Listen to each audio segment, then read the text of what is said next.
Today is January 9, 2024. Kasama ko po ang mga taga-Daang Bakal, Mandaluyong City na makiisa sa kapistahan ng ating mahal na poong Nazareno. So, it's around 5 in the morning, pero kita nyo na po ang mga deboto ng ating mahal na poong Nazareno.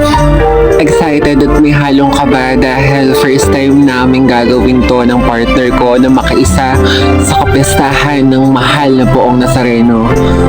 And yung mga panahon ng video clip na to, magkahiwalay na po kami ng partner ko nan. Kaya sabi ko sa kanya na magstay lang siya kung nasaan ang andas at huwag siya makikipag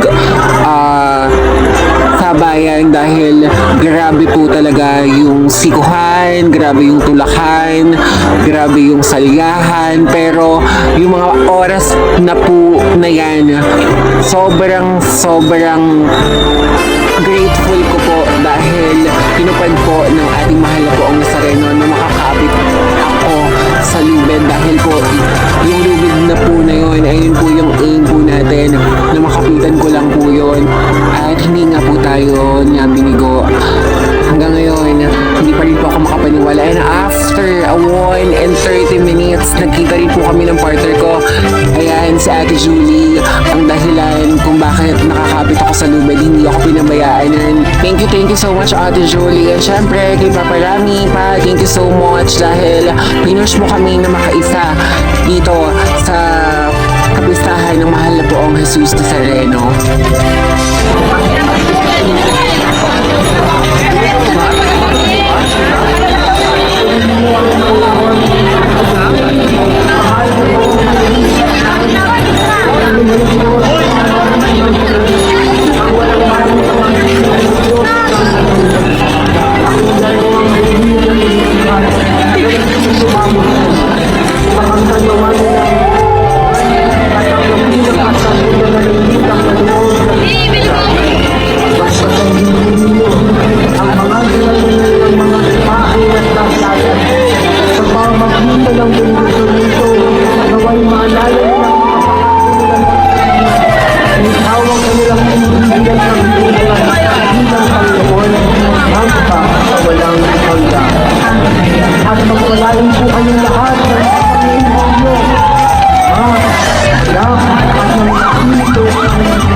Nagigita tayong paano yan. Sobrang proud ako dyan dahil naisa katuparan ko yung aim ko na makakapit sa lubid ng mahal na poong Jesus Nazareno. And syempre, nagpapasalamat ako sa mga ginamit ni Lord na instrumento sa amin ngayon. Ayan, even yung jeepney driver namin. Thank you so much. And syempre, thank you so much, mahal na poong Jesus Nazareno.